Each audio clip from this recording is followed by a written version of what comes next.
You so much, and welcome everyone to the February 7th, 2025 California Board Behavioral Sciences Outreach and Education Committee meeting.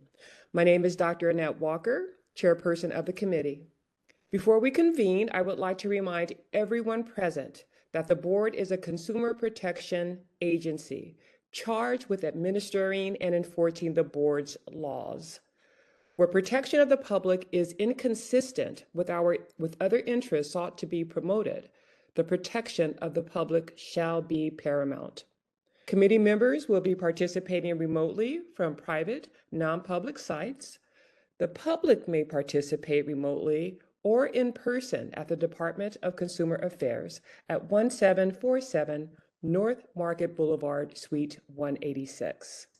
I will announce when we are accepting public comments on the various issues at the meeting, various issues, and the meeting moderator will open the lines as appropriate. Each commenter will have 3 minutes to comment. Moderator, would you please provide the audience with instructions on how they may participate during the meeting at appropriate times? Thank you, Madam Chair. Before we get started, I would like to remind board members and staff who are not speaking to mute their microphones during today's meeting. If background noise is detected as a result of unmuted microphones, I will mute those microphones.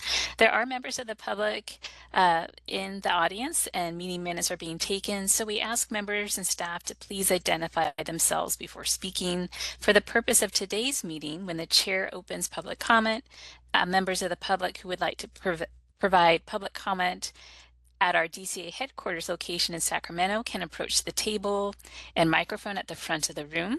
For those of us joining on WebEx, we will be utilizing the WebEx question, answer, and hand raise features to facilitate public comment. When public comment is called, I will open the question and answer feature, which you will hear me refer to as the Q&A, and members of the public who wish to make a comment can click on the Q&A icon, type the word comment in the text box, and click on the send button. To utilize the hand raise feature, you would simply click on the hand icon next to your name to raise and lower your hand. Those who have called into the meeting can dial *3 to raise and lower their hand. After we've taken public comment from our Sacramento locations, I will call on those individuals requesting to comment through WebEx. And with that, I return the floor back to you, Madam Chair. Very well. Thank you, moderator. I would now like to call this meeting to order and ask Christina to take or call roll call, please, to establish a quorum. A quorum, I should say. Good afternoon. Dr. Annette Walker, Present. John Sovek, Here. Dr. Nicholas Boyd, Present. Susan Friedman. Present. We have a quorum. Great. Thank you, Christina. Board staff, would you please introduce yourself?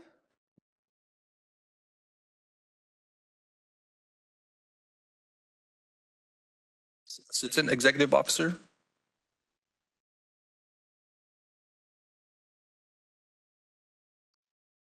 Steve Sodergren, Executive Officer. Sarita Risso, Special Projects and Research Analyst. Sabina Knight, Legal Counsel for the board. Thank you all kindly for introducing yourselves.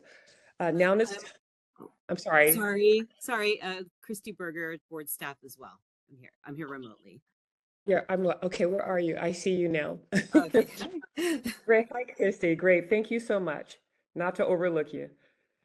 Okay, did we get everyone, all board staff in the room or participating? Thank you, Steve. Okay, now is the time for the public to introduce themselves if they would like. This is voluntary.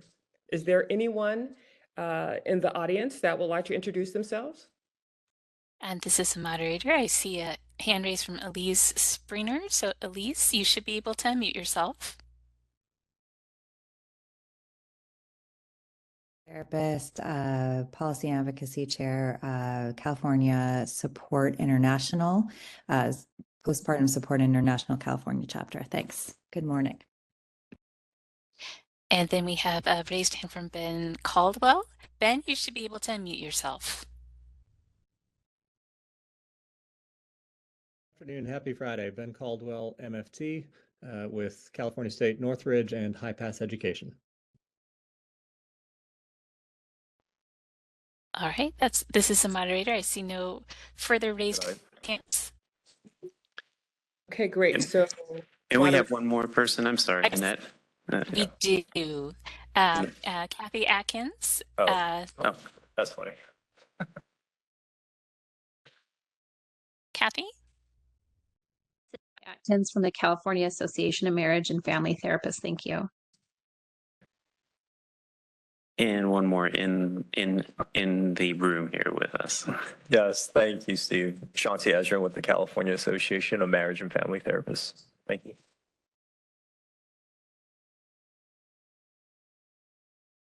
Great, thank you. I think I'm going to jump in, moderator, because I think we knocked out two birds with one stone. We were able to introduce the members in our audience in person and also those remotely. Am I correct? Are correct. Thank you so much. So thank you very much. Okay, so why don't we just go ahead and dive in. The first agenda item is the overview of the purpose of the Outreach and Education Committee. Steve, would you like to provide us an overview? I would love to. It's exciting to finally get this started, and all the members in the committee, thank you for your patience for us to get here, but I think we're going to do a lot of good work here. So as part of the strategic plan that we have for the 2022 to 2026 strategic plan, Goal 6 emphasizes engaging stakeholders through continuous communication about the practice and regulation of the profession and mental health care. And we're getting too close to that end of the strategic plan. And although we've been doing outreach efforts over the years, I just wanted to make sure that we are either setting a plan for moving forward and making sure that we're, doing the best we can in that kind of goal. So to advance this goal, there are a couple things that the Outreach and Education Committee is going to be tasked with, and that is enhancing educational resources for licensees and consumers, expanding outreach efforts to connect with more diverse populations, strengthening engagements with schools, training programs, and with consumers at public events, and encouraging broader stakeholder participation in the board meetings. So those are kind of the guiding tasks or kind of principles that we're looking at on how we can actually expand on those or looking towards the future after this strategic plan is done, putting some more tasks and goals for the staff members to pursue in outreach and education. So I will open up for any questions or comments. Thank you. And let's go ahead and start with our committee members. Are there any comments or questions? You raise your hand or thank you. Let's go ahead and start with Susan, please. Well, I have been, ever since I've been on this board, I have been thinking about this, but I've never said anything about it. So I'm glad to say it among a very small group of people. And my voice is hoarse, I'm sorry. It's very dry out here.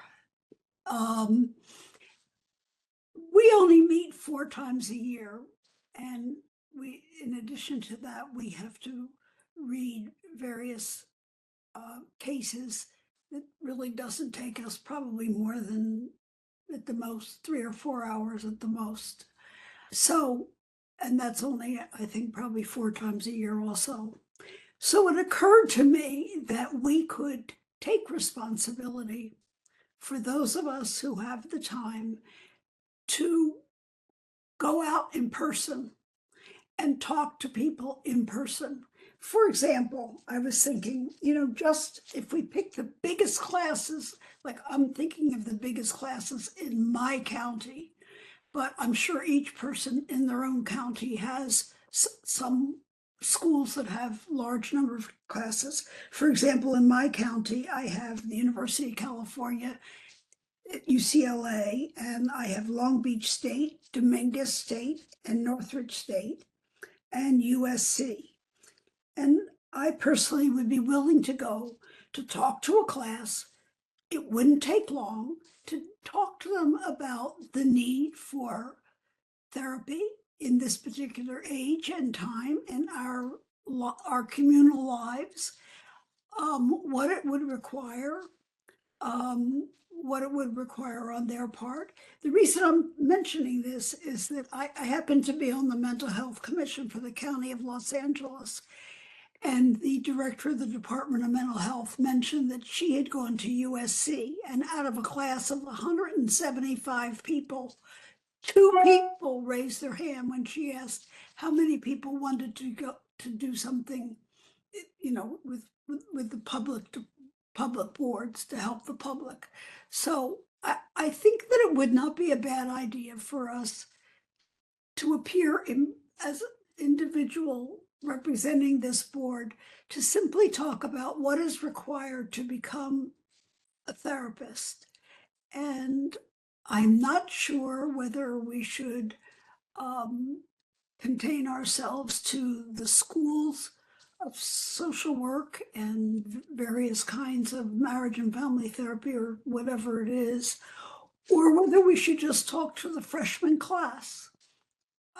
I don't know. That's something that we have to discuss, but I'm just mentioning it because a lot of people have a full-time job and may not have time to ever do this, but at least they might have time on a Sunday to go to a religious organization and talk.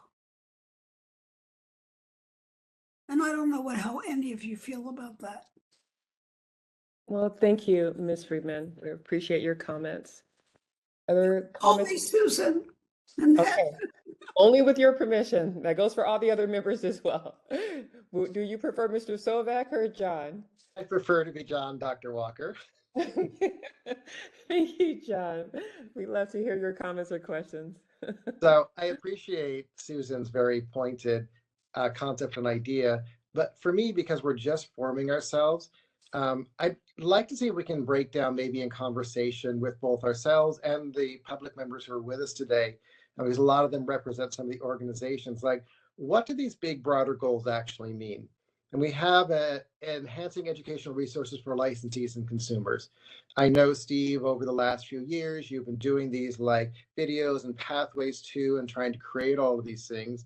Are we looking at expanding those? Or are we looking at like that seems to be a natural pathway? We talk about expanding, outreach efforts. Susan came up with this, concept that she just shared, but what does that actually look like?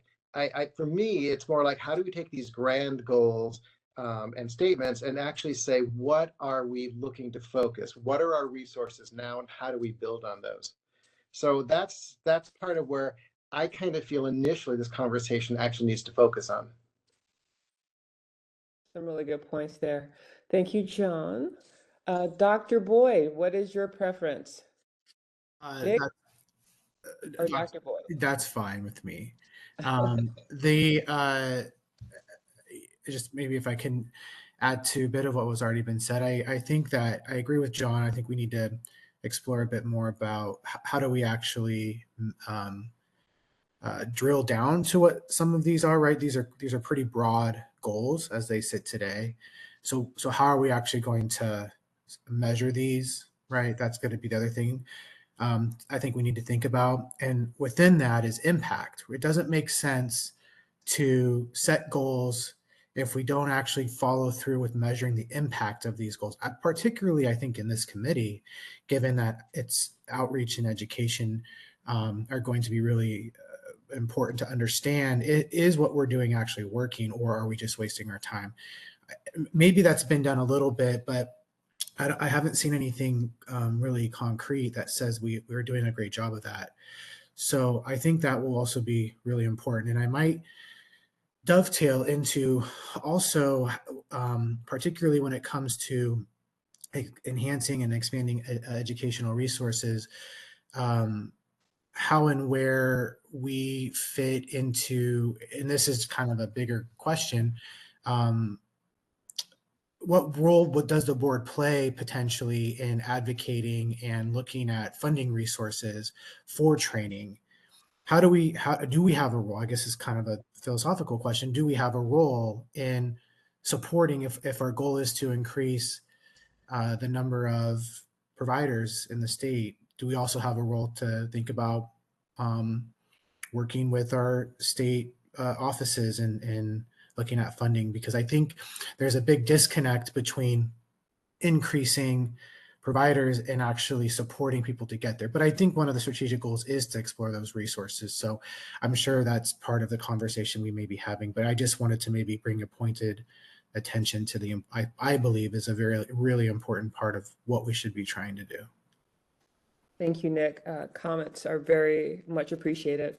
Only thing I would add to what we're saying, and I'm going to ride this train and go with Annette as well. So for the record, Christina, after we establish a quorum and we have introduced ourselves, then we're going to be on a first name basis in the subcommittee for the committee members, which is it's just a wonderful tone to set. So the only thing I would add to the comments are I too am curious about existing budgets and staffing needs in conducting existing work that's being done along these lines with with outreach and education, the broader picture with travel, and as John mentioned, resources and measurement and impact, as Nick said. I want to look at existing budgetary opportunities, if you will, constraints, staffing needs, or, what do we have? What are we working with before we just really trickle down and create some goals here? Like Nick was saying, we need to see what we're working with. Where are we starting? What's lay the groundwork here? So I would just add that. And then again, thank you, committee members. I'm going to move on unless you wanted to add something else. Yes, John? Well, and also, a real basic concept for us to look at is, once again, looking at these goals and ideas and metrics and all of that, but who actually is our audience? Right. Who is it we're trying to outreach and educate? I think that's an important thing for us to identify as well, too. And if there are multiple audiences, how do we create resources that are specific and directed towards audiences, but also ones that are repeatable and scalable so that we're not having to rebuild this every time we do a new project and work with a new audience? Mm-hmm. Yes, Susan? I think what John said is really the most important thing, because I was looking at this from the perspective of one audience, and I'm not sure if we're talking about the general population or this population specifically of therapists who are in practice. So I think we have to know that right away. But as far as therapists in practice, I need to know, when therapists renew their license, do they get something written that tells them what the new laws are, tells them everything that we have been trying to communicate, or that somebody has been trying to communicate in either Facebook or a video or something like that, that maybe nobody paid attention to? Thank you, Susan. Steve, did I see your hand up? Yes. Just to add to the conversation, I think it's kind of jumping the gun a little bit. We're going to be going over kind of like not necessarily the resources that we have, but the modalities that we use to reach out currently right now. The next step in the very final agenda item is really, let's get some ideas, and we've already got quite a few, which is great. But I think one of the things I was going to mention is that we've done a pretty good job, I think, of doing the outreach that we can do with the resources that we have. But in the last few months, we actually have some additional staff members working on outreach, and we have a million ideas, but once again, it's the implementation. And so with the additional staff members and kind of reorganizing our outreach program, I really think this is a good opportunity to, what I'm hoping to get out of this committee is some really good guidelines. And then in the future meetings, definitely bringing back some more concrete tasks that we're doing or ideas that we're thinking about to, solicit your opinions of where you think we should put the efforts in. So in our next meeting, you will probably see more detailed examples of what we're doing in each of our type of outreach modalities. So just a little more information.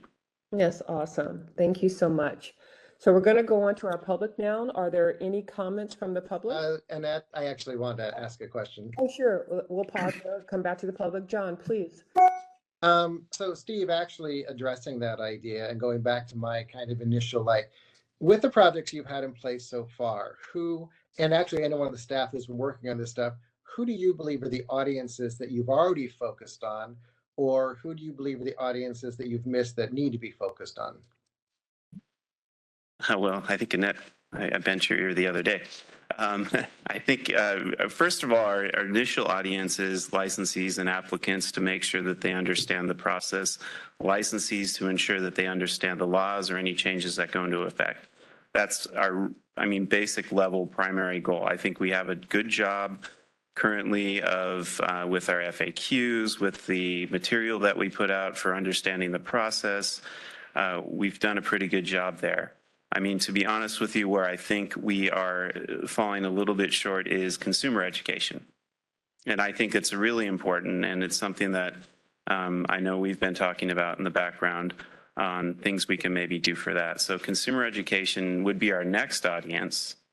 And I think we have the resources definitely to do that. Now, where my concern comes in is we're reaching out further. We do outreach currently to schools about explaining the process. Sometimes we do outreach efforts with teach them about law and ethics, which is good. I think we can expand there. The one audience where it makes me a little bit nervous with the resources is reaching out to, and it's something that I would like to pursue, and it might require us to look at staffing later on. Reaching out to people that are, high school students or people going through a BA program, those students. There's things I know we can do that would, for outreach on that, but I think with the resources we have, though, really it comes licensees, consumers, and then schools. And those are the real primary ones, but if we do get additional resources, we could probably expand that further. And currently right now, we do have our outreach. Our outreach is spread out among different people. Christy she's our go-to person for the newsletter, FAQs and forms, but she also does regulation. So it's not a full-time job. We have Sarita, who we are bringing on board. She's doing a great job. And what she's working on currently is really organizing those school outreach events and reaching out to schools to, show them what events we can actually do for them and what presentations we can do for them. And then we rely on our licensing evaluators and to actually do the presentations, or Marlon and I do the presentations. So it's really everyone, is involved. We don't have a single person directly. Oh, and I'm sorry, I would be amiss if I didn't say Tony. Tony is, in charge of our Facebook and social media and working on the website. But once again, he has other duties that split up half his time maybe he can spend on Facebook and such. So that's one of the things that we are definitely, my dream is to have a centralized location, or, having somebody in charge of outreach and directly related to that instead of splitting it up. But with the resources right now, it has given us opportunity to really kind of explore those ideas that we've been talking about. And so I don't know if I'm kind of rambling here, but with the limited resource, I think really licensees and applicants should be, it's a main focus, but I think we have that under control. There's always things that we are looking at to improve on that. And that's, hopefully we'll get some other, from this committee, some more ideas on that. And then the consumer protection, as we'll go through, I'll explain later.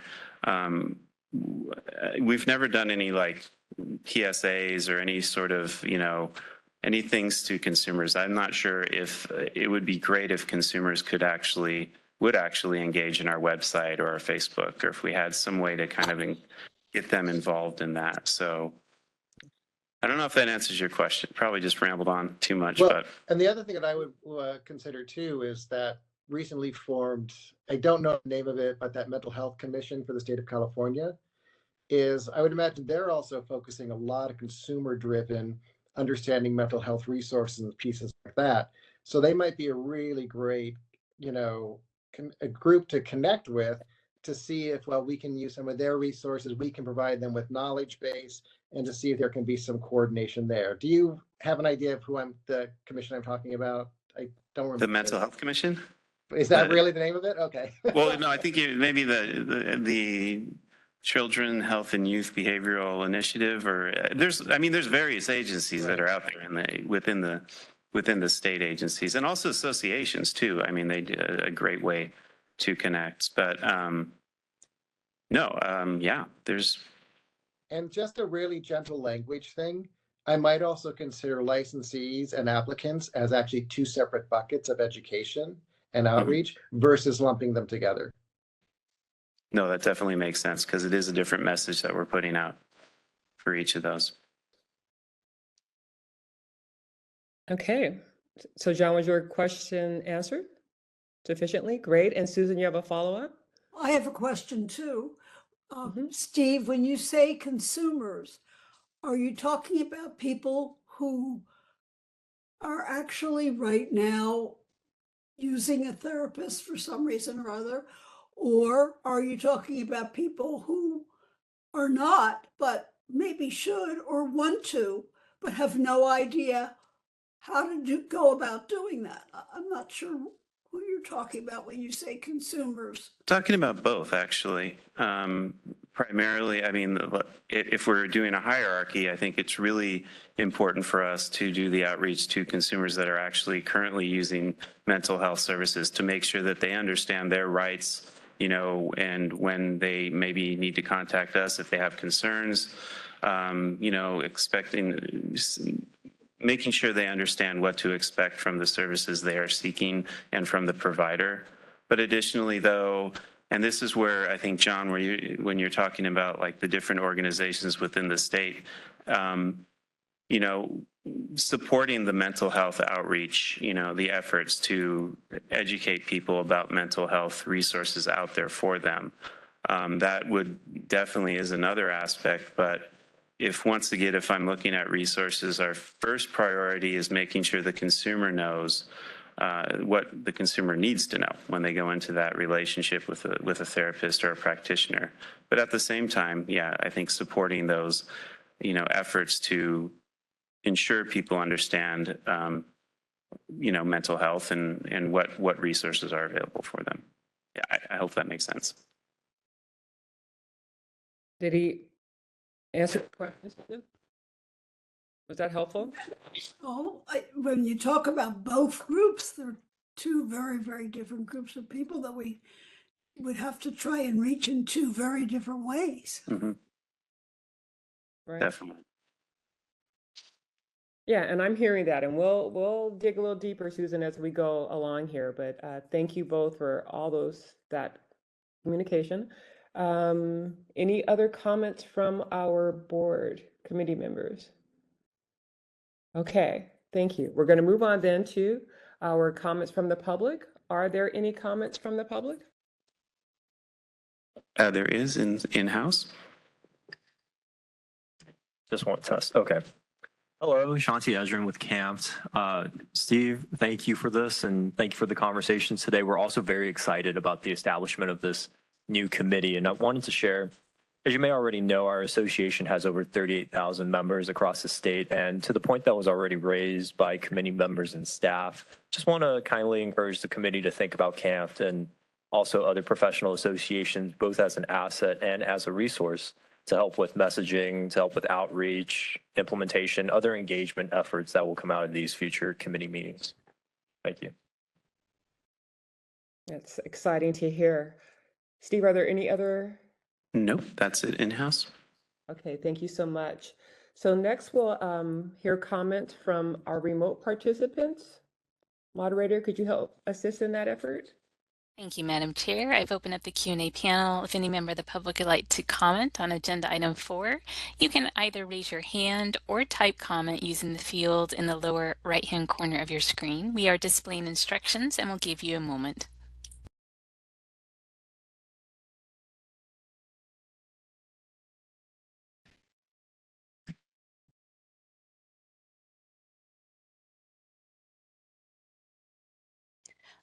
All right, I'm seeing no requests for comment at this time. Madam Chair, I return the floor back to you. Thank you, moderator. And also thank you, Steve, for that overview, the purpose of the Outreach and Education Committee. Next on the agenda is the overview of the board's current outreach efforts. And Steve is going to here assist us in providing us a great overview. Sorry, you guys will be hearing me all day long. So, so what I wanted to do is, since this is kind of like the start of the committee, just making sure people are aware of the different type of outreach tools that we have and currently use. Some of these are probably self-explanatory, but I just want to make sure I go over them.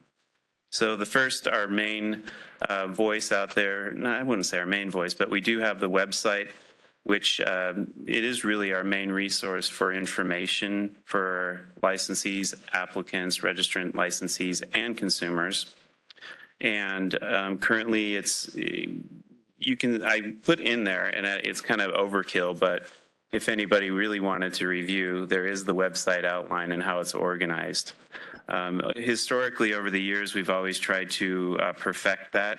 And we are currently working on perfecting that. Marlon is taking the charge, I think. Yes. Yep. Don't want to put you on that, but yeah, we're looking at how to perfect that. So I think in the near, in our next meetings, we might be talking more about what our thoughts are on that, on the website. And really, I think at least my personal take on that is you need to make sure that the information is easily accessible. That's the key point. There are different things, different ideas we have about that and how to do that, and currently are working towards with the Department of Consumer Affairs to look at redoing our whole website. So that's one part. We also have our social media, and we've done a pretty good job of keeping people engaged on social media. We keep getting followers on that, 32,000 followers today, which is a pretty good percentage of our licensees. We have 150,000 licensees, and so that keeps growing. I've noticed it is a great platform for us to get information out there. And one of the things that has been useful for us is the engagement. I think before, when we were using social media, we weren't necessarily engaging, answering questions and stuff. And I think that actually has helped with that.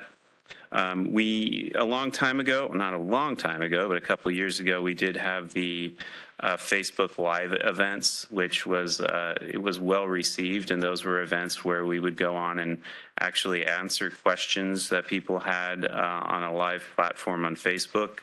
And it's been in hiatus for a while, once again, because of resources.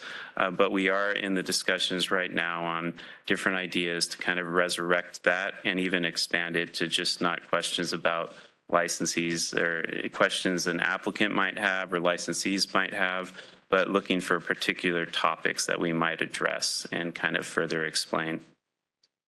The other thing, too, we do is outreach events. Our outreach events span, I guess, really across the board. Most of them are, when we work with the schools, it's presentations about how to apply for your registration, or additionally, we have a presentation we give about when you're in supervision, how do you go about getting your supervised hours, how do you document that, and then how do you apply for licensure. We also have done a few education outreach efforts at schools for explaining the law and ethics and the whole process that the enforcement process that the board goes through. Additionally, our outreach also includes something that we started up, I think it's been about a year, stakeholder meetings. So we're touching base with the major associations out there on a monthly basis to see if they have any questions and to make sure that the associations are great for keeping us up on what's going on out there. So things that we might need to address. So that's been very good. And once again, CAMFT, I do want to, CAMFT has various regional chapters, thank you, chapters. And they're very active in asking us to come to do board updates and such to keep them kind of clued in on what the board is doing. So that's great. And I consider that an outreach. So some of the things we are looking at right now that we have been talking about with the staff is how do we increase our outreach to schools? And currently our registration manager is looking at that. And we, as a simple, the first step is we have created a listserv for schools so they can actually ask questions of us and we can respond to them. So we're trying to expand our outreach to kind of get more schools involved and make those connections. So that is, I think, what else did I put on there? Oh, then part of the, I put in there too, we'll just jump to the subscriber list. It's kind of a segue into that. Emails definitely is a form of outreach, and we are looking at how to capitalize on that.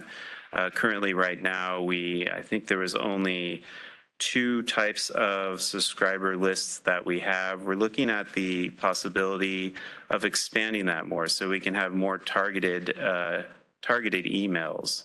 And so people aren't bombarded with a ton of emails and they can select on different subjects. And the one that we did start, like I was just saying, was for the schools to get in touch with us. And then we can message out the schools important information either about, you know, if it's coming close to graduation season, we can alert them to anything that may have changed in the application process or any of the licensure requirements. And we have our board newsletter. Thank you, Christy. She does a good job of putting that together. The board newsletter is, that is another form of outreach. And hopefully people read it. I read it, but it is excellent. And I definitely I think one of the things on the board newsletter is how do we get more exposure on that? How do we attract more people to actually pay attention to the board newsletter? And lastly, publications. Like I was saying, we have various publications for the application process. We do, I think, a pretty good job of explaining the new laws that go into effect. We have the FAQs to explain the licensure process or things that need to be known. But we only have really 2 publications for consumers, and that is one that self-empowerment and how to choose a mental health professional. And then the other one is the therapy never includes sexual behavior. That is actually, that one is a kind of a combination with Board of Psychology and such. But those are the 2 consumer education ones that we have. Recently, we have converted those, not converted, but those been translated in, one is in Spanish, and then the how to choose a professional, how to choose a mental health professional is available in 13 languages. So that is another aspect of maybe when we're talking about certain tasks and for the outreach, for our outreach efforts is looking at that, making sure that we are, you know, those documents are accessible to everyone that is out there. So there's various ways, and those are kind of the tools that we use currently. And I think that's kind of like the overview of that. I think questions are even better. Bring them in if we can open up to questions. Okay, well, let's do that. Board members or committee members, I should say. Susan? Thanks very much, Steve. I think that you've really covered every single thing that you could cover. But I'm wondering, have you ever thought of having a meeting which could be communicated probably in their license renewal or maybe just, you know, by text message or however you communicate with licensees, where it was a Zoom meeting where anybody who wanted to come could come, and you and the other people who work behind the scenes would be there to answer questions. Because I have a feeling that there are a lot of people out there who have a lot of questions, but they don't want to sit through one of our meetings, and they likely don't read everything that you put on the website. even though they should, but they probably don't. But they do have questions. So maybe if we said twice a year, there's going to be an open forum and anybody who wanted to could join the Zoom or whatever you decide to do it on and ask questions. Yeah, no, definitely. And that's kind of what we were talking about with the Facebook Fridays. That was where, we would throw it out there on social media that we were going to have this event and people could come and ask questions. We are actually currently with the schools, we are formulating a presentation to start doing more presentations to schools where it's kind of an open meeting. They can come and we can answer questions that are pertinent. And the way we're doing that currently is reaching out to see what questions they might have and then formulating, a script, and that we can actually then have a presentation where we can meet with them and kind of give out the information. So that's one of the ideas, and I'm hopefully over the year capitalizing on those types of things. And I think it's the same thing with, I don't know if it's necessarily, we had the idea of Facebook Fridays, but similar to that where we would actually put out a notice on Facebook or however to gather questions or some of the hot topics that people want to discuss, taking those items and then going out into the Facebook and social media to actually answer those questions and to allow an audience to kind of listen in on those. So those are some of the ideas we're looking at. Well, I'm talking about a larger audience than you would get on Facebook because you have 150,000 licensees and you have what did you say, 3,000 Facebook members? 32,000. 32,000. Well, 32,000 is a pretty good number, I think. Well, and that's Zoom too. I don't mean necessarily just for social media, but it's like for the school one, it's most likely going to be a Zoom event. So it'll be yeah. We definitely will take the appropriateness of that. That's the thing though, and with the website, we've always had, we've put this information out there. It's how to get people to read it. That's been the struggle always, so. Other comments or questions, Susan? No, it's John. No, I know, but I'm just No, gonna no. wrap it up with you. Okay, and Nick had his hand up next. So Nick and then John. Oh, I think I beat John, but go ahead, John. John was before me. I said Nick. Oh, okay. All right. Yeah, Nick and then John. Okay. All right. So a couple questions. I wonder, one, Steve, is there any reason why license holders at the point of renewal, initial application, associates, initial registration and renewal, why they can't automatically be added to like a listserv or something along those lines? In other words, can there be like you basically have to opt out of not receiving email communication from the board? Because my suspicion is that right now people have to opt in and they have to go to the website, and it's actually buried way down there. It's not very accessible. So I wonder if it was the other way around, if we would have a little bit more attention to things like the newsletter and stuff like that. That might just be one thought, especially with Breezy. I'm assuming something like that might be possible. The other thing is, I know that you touched on it a bit more, engaging on platforms outside of like Facebook, those types of social medias. There's a lot of our folks that are probably not on Facebook. And so what might be some other platforms that might engage with? One sort of thought that came to mind was, this is time and effort. I recognize that, but might there be a space for like YouTube videos on how to walk somebody through completing an application? Can there be informational videos made with pretty art or something like that, graphic animations, something that just can be more engaging besides having to read FAQ papers or something? Not that, I think in the day and age of technology, people are like wanting information like right away to digest. and sometimes maybe it could just feel like another thing we have to do to just read through. But anyway, that's just a thought.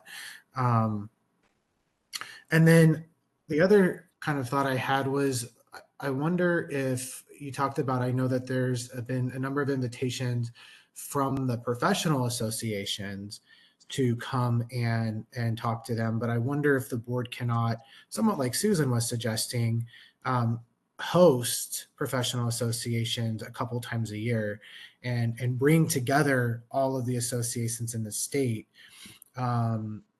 especially because they have a big part in terms of policy and laws that we're passing. And sometimes, I think it would be great if we could maybe just give an open forum for those conversations to take place. That's just a second thought. And I guess along the same lines would be with the universities, can something similar follow where 1 or 2 times a year we bring together as many universities? I think you touched on that though through Zoom and stuff like that. So just a few thoughts. Yeah, no, that's great. The opt-out, that actually is something that I can probably bring that back to the next meeting just to kind of look into that, because we do have, everyone has to provide us with an email address.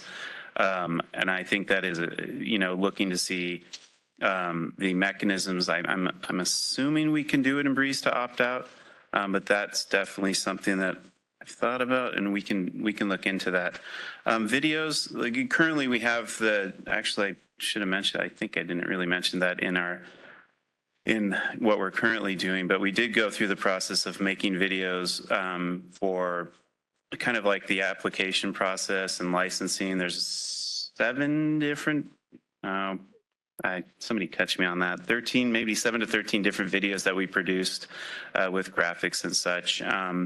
I think definitely that is something that we've been kind of looking at, kind of, I guess, brainstorming in staff level. How can we do more of that? Because yes, some people like FAQs, some people would rather hear it.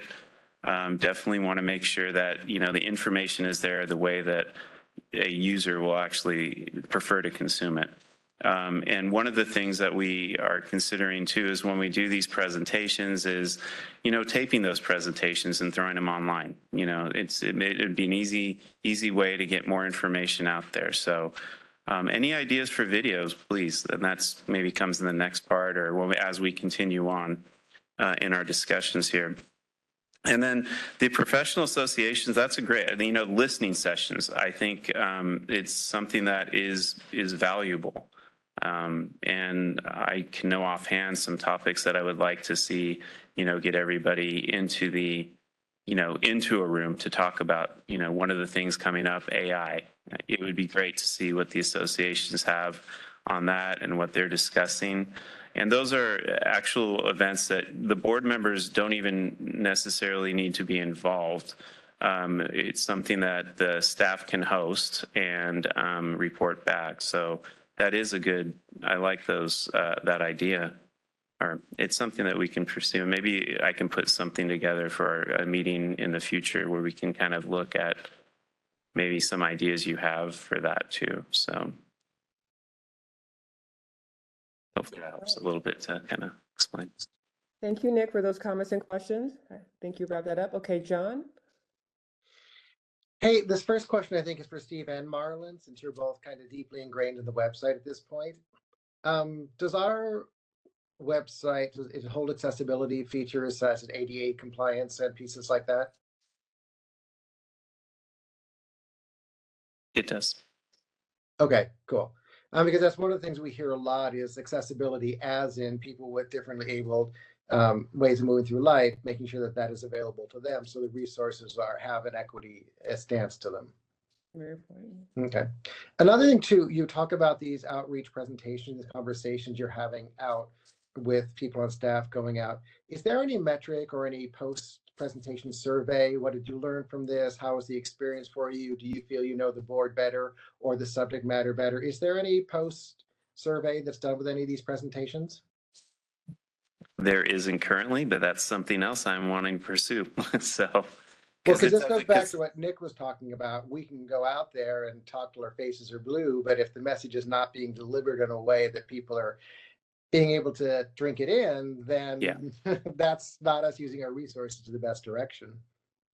No, definitely. And occasionally we do. I mean, some of the schools will do a post survey with their students and such, additional questions. So we do occasionally get some of those surveys, but no, definitely, because I do recognize how can you improve the presentation and make sure we're getting through if you don't know, so I think that is definitely something that, I'm getting all these ideas for the next meeting, and that we'll have to talk, but I could definitely, maybe we'll be looking at a survey to make sure that you guys like it. So another piece of the puzzle too with engagement of the board newsletter is currently when the board newsletter comes into my email box, it's actually a separate, I have to click it to open it.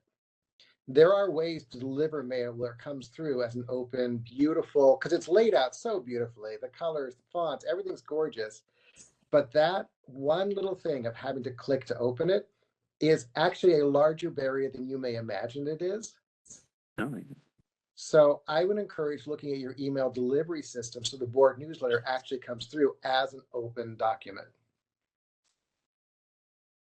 No, that's actually great. Thank you for mentioning that. Because I know you receiving the emails from various organizations, you have to read. I mean, it's right there in front of you. If you have to click on it, yes, but if it's right there in front of you, it might capture you a little bit better. So that's okay. And the other thing I'm noticing, and I understand there are lots of reasons for this, including budget, but almost all of the events that you have listed in there are virtual. And I'm wondering if during COVID, we all moved to a lot of virtual stuff. We had to. And we're all learning still how to use virtual effectively in a post-COVID world. But the other thing that we're starting to find in this type of work is that in-person engagement actually usually leaves a larger mark on the audience that you're working with. And I wonder if it's worth examining this idea of like, have we leaned too far into the virtual conversations, the Zoom meetings, like, hi, I'm a face on a screen in your classroom, versus looking at, hi, I'm a real person. And here's some engagement that will tell you, here's why I'm excited about the board. Here's why I'm excited about this profession. That it actually has a very different energy. And if that's something we might want to consider examining as we're looking at trying to create this larger scale of outreach and education. Yeah, no, I agree with you. In person is way better, and that's really, I mean, most of our in-person events, if you looked at the location, it's just right around the area because yes, budget and travel and is restrictive right now. But there are ways, I mean, come to think of it, as you're talking about that, there is maybe, doing a central location and, spreading the news, we're going to be there. And then, definitely is worth exploring. And we'll look at it. That's all I got for now. Well, we'll be back, John.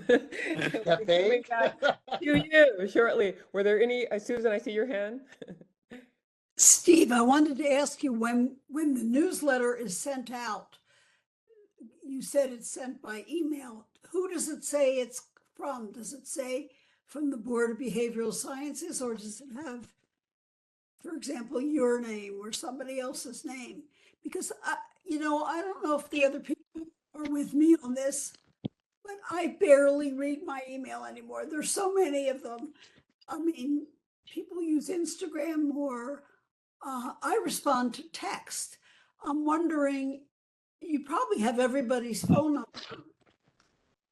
I don't know how much money it would take. I mean, I get 1 million texts from organizations that I know have lists that are like 5 million long. So I'm wondering if we can make somehow or other devise a text list, because I think if we texted every one of the people who are our licensees whose attention we wanted to get, and if we just texted them with whatever information it is that you wanted to communicate, whether it's a new law, a new regulation, or the newsletter or whatever, you'd get much more of a response. But getting back to my first question, whose name is on the email that goes out with the newsletter? Is it your name or is it the Board of Behavioral Sciences? It's the Board of Behavioral Sciences, and how we distribute that, it goes to the listserv. So once again, it is, you know, a smaller audience. So it goes to listserv, but we also post it on the website and then also send it through social media. The text idea is a very interesting. I never thought of that. So I think honestly, if it's feasible, it's maybe, I'm sure other people are doing it currently. No, maybe not. You mean a texting program for mass texting? Yeah. So I would check in with BBC because they did the quotes on how to do that and how expensive it is. So, well, we can always Yeah, look at you it. can reach out to them. They've done great amount of research and due to money, ended up going another route. Okay. Yeah, they did all the work. But you're right though on that. Like that text is actually I get message. That's the messages I look at mostly now too. I don't, like you said, is email is not necessarily something I go to every day. We can look into that. Thank you. Yeah. That conclude your questions, Susan, or comments? No, thank you. You're good? Okay. Thank you. The only thing I would add to that is a great segue is I would just wanted to remind our board committee members that we are very fortunate to have Sabina in this meetings and in most of our meetings as our legal counsel. And for those of you who don't know, she just responded to Steve's question. And it's funny that that happened because I was going to mention that because as I was listening to some of the comments, I started to get some questions in my mind about is this, what are there any legal guidelines that we need to be mindful of or take into consideration when we talk about accessibility and things about that? So I just wanted to again, be grateful and thankful that we do have legal counsel. I mean, right here, firsthand to just reach out and hopefully fill some of our questions as we go. So again, thank you, Sabina, for being here. We so appreciate you. Anytime. And you know I call you too. I do. She knows that. So thank you again. Okay. If there aren't any other board committee member questions, we're going to move on to comments from our public. Are there any in the room there? Yes, hello. Shanti Ezrin with Campt again. Is that okay? Okay, sorry, I caught there's something. Okay. Yes, Shanti Ezrin with Camp. Just continuing to hear a lot of really great ideas, and thank you to Member Boyd for mentioning how the professional associations can be involved. So we're definitely open to exploring those ideas in more detail with staff, and thank you for including us in these ideas. Thank you.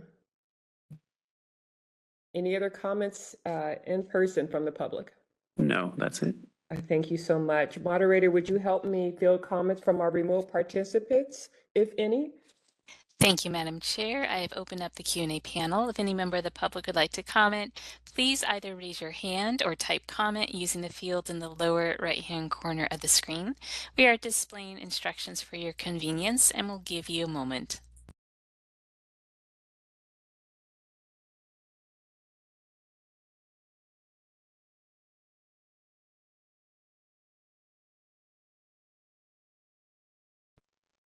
All right, I see no request for comment at this time. Madam Chair, I return the floor back to you.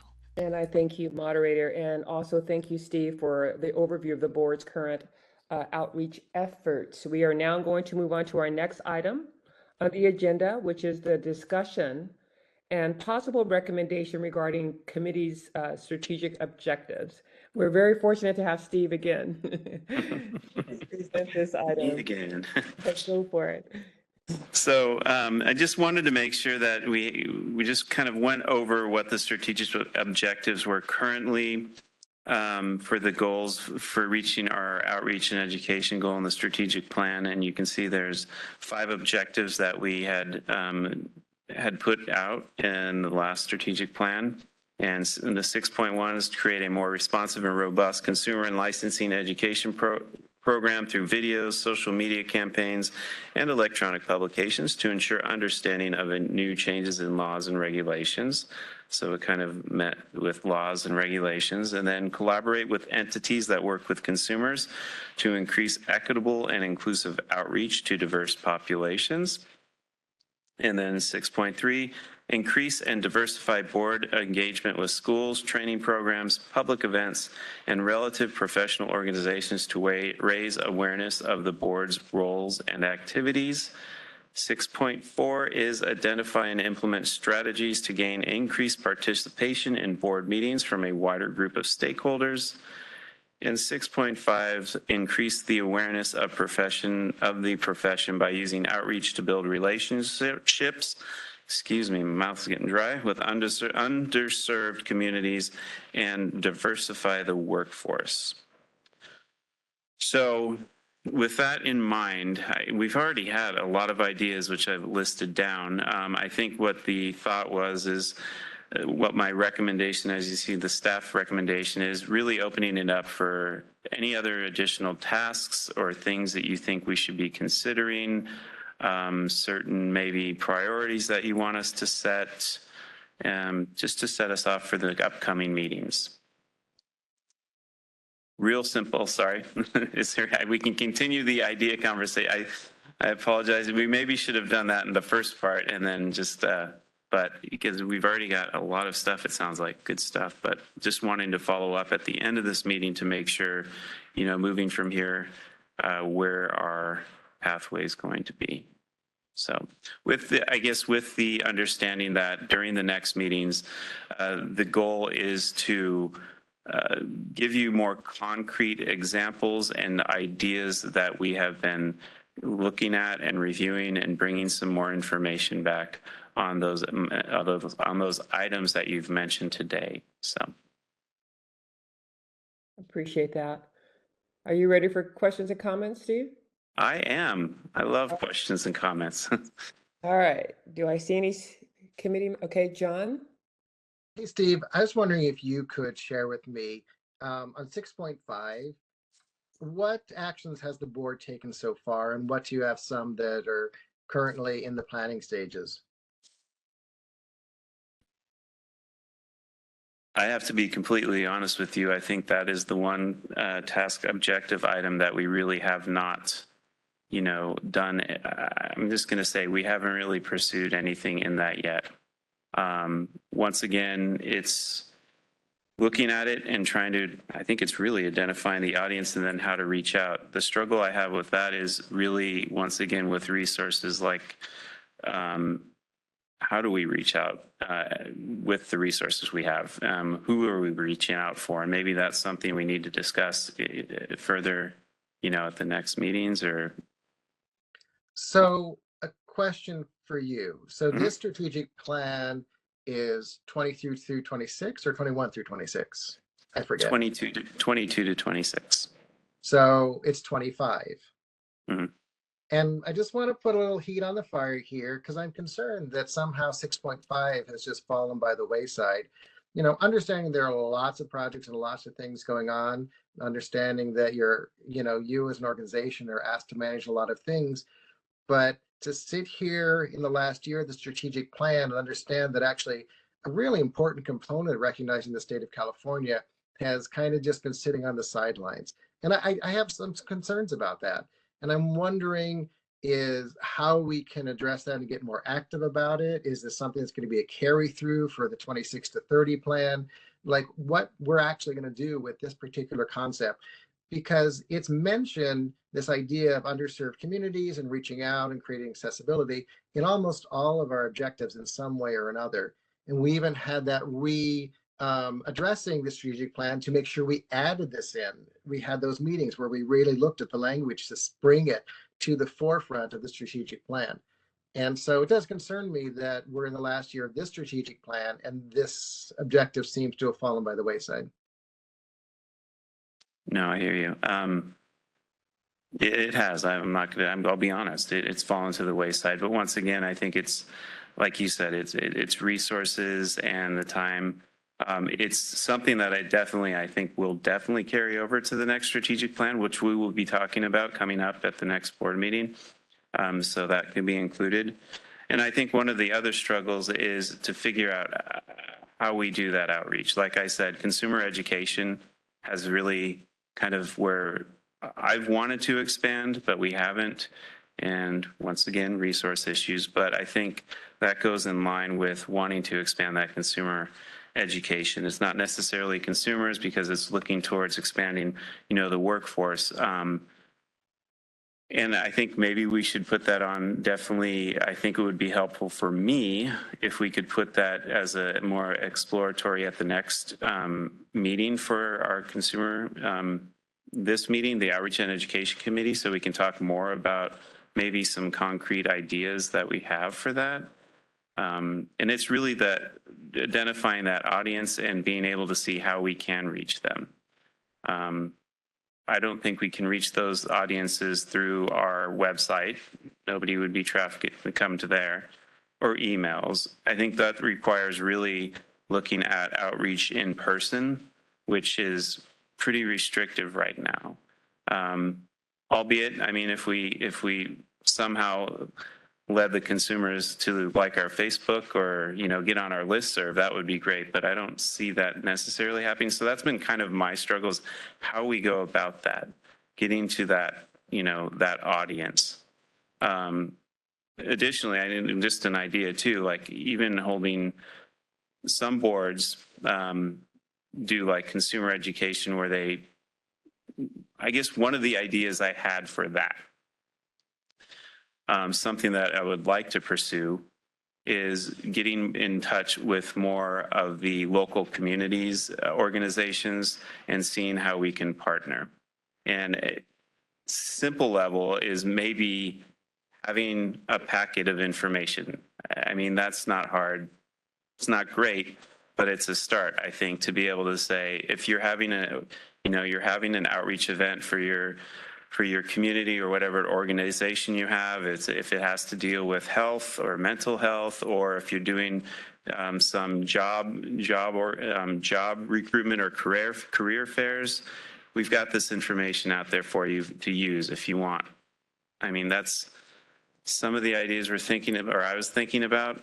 It's not great, but it's a start.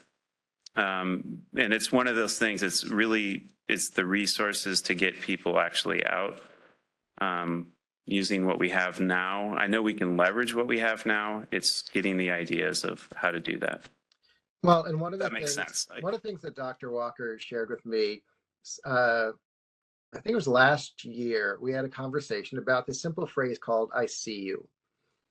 And it's a concept that says, I see you. I see your minority community. I see you as a differently able community. I see you as an underserved community.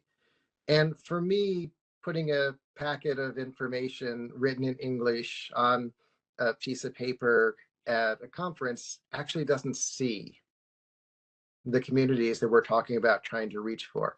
And maybe it's about reverse engineering and wondering, well, how can we let these communities know that we see them, and then find from them the ways to be seen by them? I like that concept. And that's, I mean, I would love to explore that because we need some ideas on that. Thank you. That's good.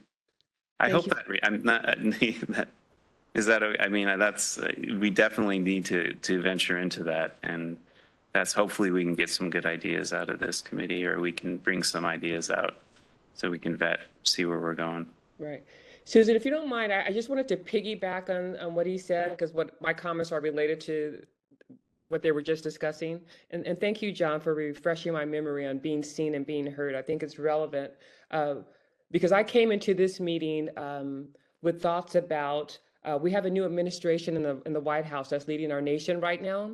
And I think it's important that we are staying abreast of potential just sweeping changes that are coming to us in education, in transgender laws and immigration, and the dismantling or the end of DEI. And so with that said, I know I'm not the only one that's thinking, how might that touch us, in some form or manner, possibly in any kind of way. We don't want to wait for it to happen, but we can be proactive. And honestly, Steve and I had this conversation prepping for the meeting. And similar to what you were saying, Steve and I were actually talking about being seen. We were just looking at voice and keeping folks in the loops rather than dry FAQs. So Steve isn't, he didn't go into detail about that because we've already thought about bringing this forward in a future meeting in June. So your timing on what you just said is perfect. So that's all I wanted to add in that. And thank you both for being transparent and very honest about 6.5 and where that is at this moment, but what we can do about it. So that I just wanted to add that to your comments, John, and thank you, Steve, for fielding our questions on that. A matter of clarification, not that it lessens that we should be doing something on 6.5, but that was added as a supplement to our strategic plan in 2024. Not that it makes a difference, but. That's okay. Well, Steve, in addressing that, it was already in 6.2, unless that was part of the. That was another, that did get amended, but it was similar to that. I think it was the diverse populations was added. Okay. It doesn't, I mean, it's neither here nor there. We should be doing it. Yeah, I'm not. Right. No, I think you've been very honest and transparent with that. Thank you, John, for raising those comments and questions.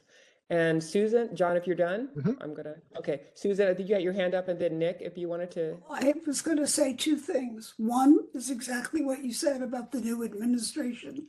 And I'm wondering, Steve, if you've gotten any directive from the governor's office about anything that we need to be aware of or change. But secondly, what I really, really need to know is, what is it that we want to communicate to consumers? Do we want to communicate to them that if they need help, help is available? I don't think that's a very good message because we have to be more specific than that. So I'm wondering what exactly it is that we want to communicate to consumers. That's one question. And second is whether you've heard from any other part of the state government on anything we need to be aware of as far as addressing specific diversity in population. No, we haven't been given any directives, but I understand the I'm following what's going on and looking at what the governor puts out and kind of seeing if anything of that, is something that we need to look at as a licensing, and also considering what we could do possibly, within our realm as a licensing agency. Is there some kind of message we need to be putting out? We are looking, I'm looking at that and kind of, definitely keeping tabs on that. And then for consumers, are you meaning in guise of the current, what's happening during? No, just. no, I don't mean in what's happening now. I mean, okay. Just along with our strategic plan, which I'm looking at right here, what exactly is it that we want to be saying to consumers? I mean, that's kind of what I was talking about earlier. It's the two things to consumers is that, if you're accessing, if you need mental health services, here's currently like the publication we have now gives you, tips for looking for a therapist and what you should expect during that service. And if you, for some reason, feel that service has been, that they're beyond their scope, or if you've been harmed by a therapist, that they can contact us. So it's how to seek, making sure you know your rights as a patient with a therapist. And it's consumer education is a really, I think, not only is valuable to maybe get the word out there, somebody who doesn't know about mental health services or how they can access them, that's important, but it is also a very important concept for enforcement of the laws, because it's the consumers that we pretty much rely on to come to us if they feel like there's something if they've been harmed by a therapist, or if there's something that's just not right. So consumer education is two-pronged. I mean, it's beneficial on both ends to make sure that they have the right resources or they know how to access the resources, and then making sure those resources are they're operating ethically and soundly. So kind of a rambling description, but I hope that made sense. Well, the thing that I'm really concerned about is that I think that there is a very wide population right now that would very much like to know how to access mental health services, but either they don't know how or they don't have the money to, or they worry that it would be very expensive and they don't have the money. And just as kind of one of the things I've been pondering with with what's happening around the world, I mean, it's definitely, looking at it, is there something that we need to put out for consumers on if for some reason you have care currently and the care goes away, what are some of the options for you, or where can you find these resources? And that's one of the things I've been pondering. So.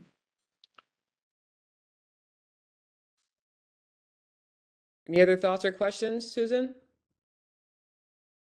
Well, I am very concerned about people who need to access mental health, but I am also concerned about getting more therapists, but those are bigger questions. Absolutely.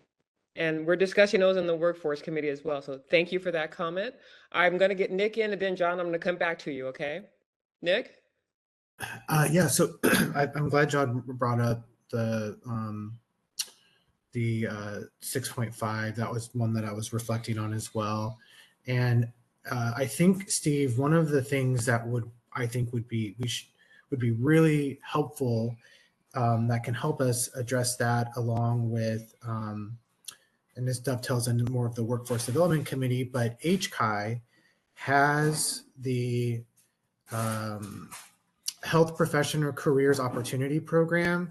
They specifically have grants that are made to target, it used to be called the mini grant, but they give up to $25,000 to a variety of institutions to host seminars, conferences, and targeted to high school students to diverse, and it's intended to diversify the workforce. They have a separate grant that's to fund undergraduate students that want to enter the field.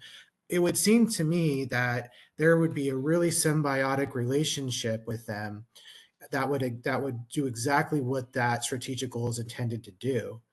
And they've been doing that for years. So I wonder if there's a way that we could partner with them in some capacity, since they seem to have the funding and the resources for that. And then we certainly have a need for it. I mean, that would seem like something that could be kind of low-hanging fruit. I can look into that. Any other questions, Nick? No, that was my comment. Thank you. Awesome. Okay, John? So, Steve, one thing maybe to examine as an interesting approach to how to get information about accessing mental health care is look at the response to the fires here in Southern California. Basically, within hours of people understanding the vast destructiveness of these fires, there were enormous resources put out towards mental health care. Both at response centers, but also online. Therapist communities, the associations came together, put out a lot of information.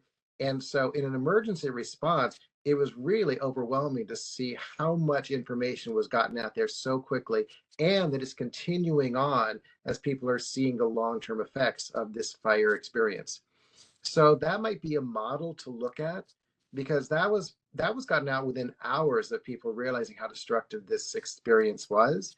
And so if that's able to be done in one format about the value of and the access to mental health care in this emergency situation, then that means that could give us some inspiration for how to get it out as an ongoing regular message. No, thank you for that. I was impressed actually with the associations. Definitely, the information that was put out, it was pretty impressive. So that did get my attention to kind of look at that. So that's a good idea. Thank you. Thank you, John. Okay, any other board committee member questions? Okay, Souza? Very, very quickly, Uh-huh. because Sabina mentioned, when I mentioned text, if it wasn't too expensive. And I would just like to say, and I don't know if anybody else agrees with me, if we had to sacrifice something in order to do text, I would sacrifice email for text. I don't know if anybody else agrees with me, though. I'm not going to touch that. Not in this meeting. Thank you, Susan. We appreciate that. Sabina, did you want to add something to that? She mentioned your name. I don't know. Oh, no, I've already emailed Steve some information that other boards compiled about texting programs that they researched and the cost. So I already sent that on to Steve, so he'll be able to review it before your next meeting. Awesome. All right. Thank you both. And on that, like, email doesn't take much effort other than, actually putting together the email itself. So it's really simple. And then if there's something that we want to pursue here and it's going to, we figure that it's outside of our budget, or if it's restrictive, we can also pursue, a budget change proposal to put that forward to actually possibly get funds to do that. So. All right, some forward thinking here. Thank you, committee members and Steve, for fielding those questions. I am going to move on to comments from the public. Are there any in person? Yes. I think. Yes. Okay. Hello, Shanti Ezrin with CAMP. Thank you, Steve, for reviewing the strategic objectives here. A lot of really great objectives, and we're very glad to see language in there that promotes inclusivity, equity, and diversity, as those are also major guiding principles in CAMP's own strategic plan. I'd like to also appreciate Member Sovek's and Walker's comments on some of the specific objectives that were listed, and would like to just continue to offer our services to the committee to achieve these goals. Thank you. Thank you. Are there any other in-person comments, Steve, that you can Nope. point out there? Okay, moderator, would you help me field comments from our remote participants, please? Thank you, Madam Chair. I've opened up the Q&A panel. If any member of the public would like to comment, please either raise your hand or type comment using the field in the lower right-hand corner of the screen. We are displaying instructions for your convenience, and I do see a raised hand from Ben Caldwell. So Ben, you should be able to unmute. Thank you. And again, good afternoon, Ben Caldwell, MFT. I want to second Shanti's comment, really appreciating the committee members and the discussion that's happened here so far. One consideration as it relates to communication to consumers is the fact that there are already a number of both county and state level kinds of public awareness campaigns related to mental health. And we certainly understand the challenges related to limited resources. And with that in mind, I think it would be important to consider, related to any possible consumer campaigns, whether those campaigns are going to be duplicative of existing efforts, or whether they can truly offer an additive benefit above and beyond what is already going out to the general public and to consumers from, again, those existing campaigns. So just part of the framework for discussion going forward, but really appreciate the conversation so far. Thank you.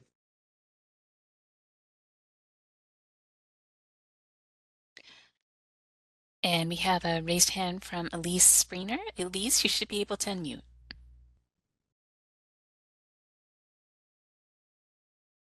All right, Elise, we'll try that one more time. You should see, there you go, you're unmuted. Thank you so much. Elise Springer, marriage and family therapist. I'm actually a volunteer with California Postpartum Support International, and actually just listening to some of the discussion made earlier, I would actually also add, in terms of, sort of information out to the public, making it easier for clinicians or consumers or anyone who would like to weigh in on some of the various work group meetings, for example, 2581, which is always why I show up. But just trying to include that in some of the social media so that folks are more aware. It might get an opportunity for people who have sort of a wider variety of voices to show up in the room to make public comments, for example. So I just wanted to say that. Thank you so much. Appreciate it.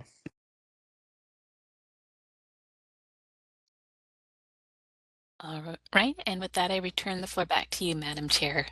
Thank you, moderator. And let me just go back to our committee members. Are there any more comments on this item before we move on? Okay, seeing none, thank you, Steve. And our next agenda item is suggestions for future agenda meetings. Do any committee members have additional agenda items for the future meetings?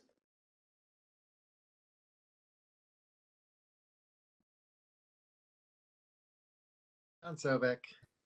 Yes, John. I'm not sure if this goes here, but everybody stand by. Tell me if this belongs here or not. But I want to double check. Steve, you've been gathering ideas and questions today to look at how those are going to be presented at our June meeting. And actually, if there can be correspondence from you out to the committee with all of the thoughts and ideas that you've collected from today, so we can review and make sure that our voices were heard correctly. Yeah,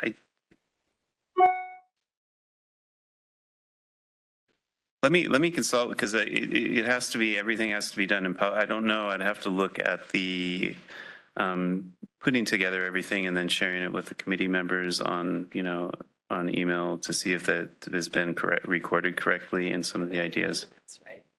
The minutes. Okay. So what I've noticed in minutes tend to cover generalized topics. What I'm looking at is what you've written down, what you've gathered is, oh, these are the ideas that I as the EO have gathered. That's actually what I'm requesting to see. Oh, what I'm bringing back next time. I'm sorry. Yeah, there's a lot to, I got my notes, but definitely what I'm planning to bring back next time. First of all, I think it might behoove us to actually bring back one example, or not example, but a discussion on 6.5.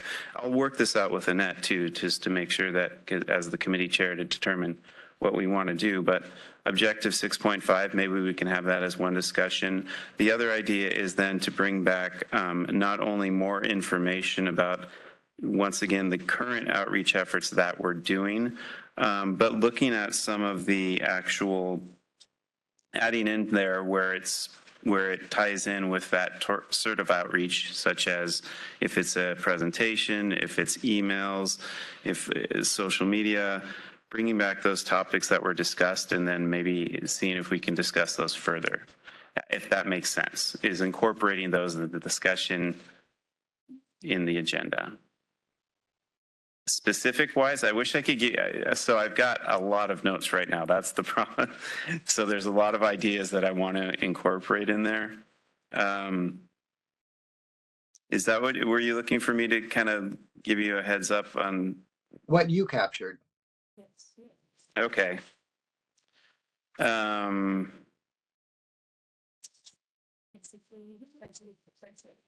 Yeah, no, that's, I mean, the text versus, I know the one thing is the text messaging, but we already have stuff on that, so we have that going. Let me go through it, hold on. Maybe a discussion on the audiences and who we are trying to capture, and then we can maybe have a discussion on that point to see if there's ideas on the best way to capture those audiences. Measuring impact, definitely, I think we can bring back a survey that we can offer to the presentations that we give. And talking about kind of expanding ideas for how we could possibly do more like in-person outreach. What are the mechanisms for that? looking at maybe talking about the stakeholder listening sessions where we were talking about with getting the associations together or various groups together to talk about certain subjects so that we can hear what the concerns are and such. The ICU thing, Annette and I already talked about that, but that'll be a component we're talking about. It's not necessarily social media, but kind of like maybe we can kind of put that into a plan, an ICU, and what we can see, how we can see about implementing that. Maybe looking at HCI to see out there about it was an interesting idea, the grants. I don't know if actually it'd be interesting to kind of explore that to see, well, not only just how we can support them, but if there's ability, like we can accept a grant. I'm not sure. I don't think so, but that is definitely something I want to look at.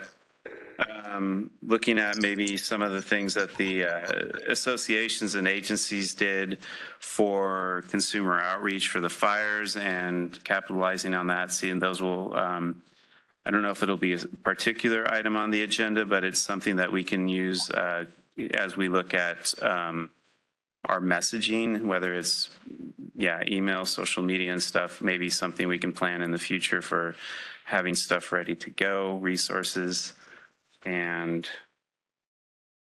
I don't know if that helps.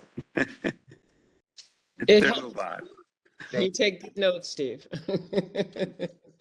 John, did that answer your question? It did. Thank you. Sure. And I just, those will be, they'll be intermixed with when we look at the agenda, how to structure it. I think, and it's up to the Annette with your consultation, is kind of giving the overview. Basically, I think from now on, it'll be updates on what we're doing and the projects that you identify or that we can talk about. And then, so some of those, it's probably not going to be a specific agenda item, but it will be incorporated into, outreach events. It'll be incorporated, I guess. I'm trying to. We hear you. Okay. Sure. All right, Susan, let me get you and Nick in here. Well, Susan? what I was going to suggest for our next meeting is that we make a concrete decision among ourselves, whether to recommend to the board or however, I don't know what the procedure is that we would do this, that perhaps we could include information to every incoming freshman in every college in California about the need for more therapists, about mental health needs in the state of California, and about the fact that HCI has some of these scholarships, I guess they are, available that people could look into. I mean, that's a way to give the information. I mean, you know that an incoming freshman is going to read every word of something they get from the school that they are admitted to. But in our next meeting, I think we should make a decision about that. Sorry. Steve and I will work on how we can consolidate what you're saying and possibly bring it back within an agenda item, but I hear what you're saying. But at this point, we are looking at suggestions for future agenda items. You named a few, but there's some way we can consolidate what you said, because I hear some overlap in there from what Steve has already given us in this moment. Okay, so yeah, we'll follow up on that. Nick? Any thoughts or questions, Nick?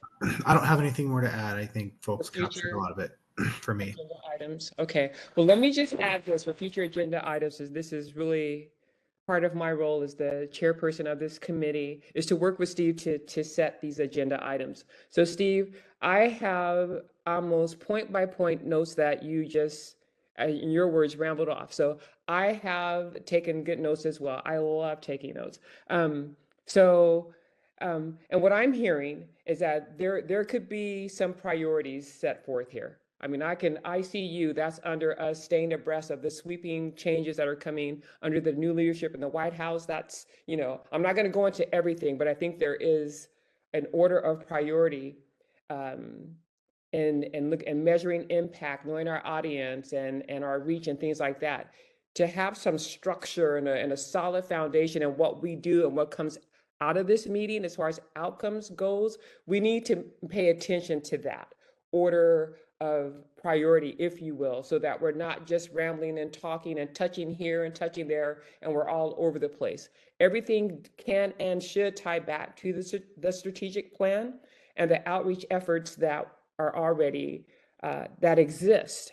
Because it all is going to come back to budget and staffing, as we know. There's a lot of great ideas that came out today for future agenda items, but we have to keep in mind that our budget, our resources, our staffing, and hopefully, you know, as a discussion between all of us, a list of priorities and how we move forth and move forward. And Steve, that's going to be, on you as well. I'm here to help, but as far as us putting the agenda items together, you're managing the staffing and budgeting. So again, this is a team effort. So I just wanted to say that as we set forth in preparing future agenda items. So I hope that helps. And no one, I mean, all voices are being heard in this committee, in person, remotely, on the floor. And Susan, I just want you to know that no voice will go unheard. We see you. We're not going to just put it off. This is not going to be a 6.5 where it's kind of falling under the radar. We're going to be very transparent here. If it isn't happening, Steve, you're going to have to let us know this isn't happening and give us the why. I love a timeline, so we're going to have some benchmark milestones and dates so that our outcomes are fruitful. So I just wanted to add that. Any other comments from the board on future agenda items? Committee members? Okay, thank you. I appreciate that. Does anyone in our audience have an agenda item for our future committee meetings? That's let's go in person. None here. Okay, moderator, would you help me with remote participants? Thank you, Madam Chair. If anyone would like to suggest an item for a future agenda, please either raise your hand or type comment using the field in the lower right-hand corner of the screen. We are displaying instructions and we'll give you a moment.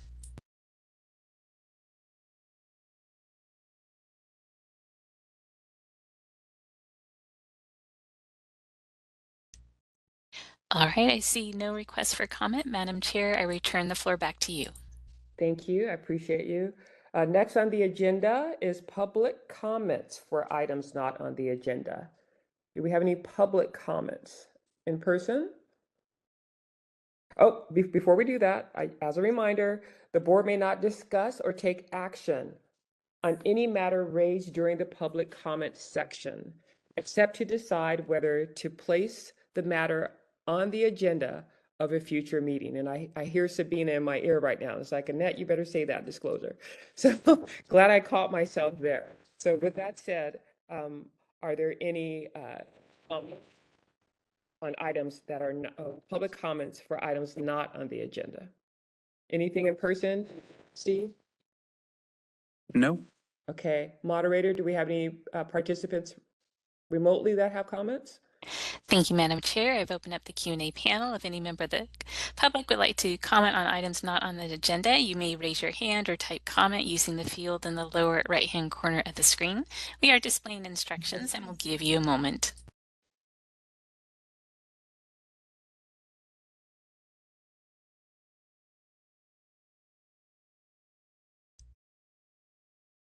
All right, I see no request for comment. Madam Chair, I return the floor back to you. I appreciate you. Thank you so much. I'm coming to you because I should have gone to my board members, committee members first, but it's okay. John, please. I'm good. So at the beginning of this meeting, we were easily able to come to agreement that we were comfortable saying our first names as ways of communicating with each other. I'd like to know if we could respectfully look at another language piece of these conversations and lean away from using the DEI acronym and instead fully state diversity, equity, inclusion, and if you use the A, accessibility, as part of our languaging moving forward as a committee.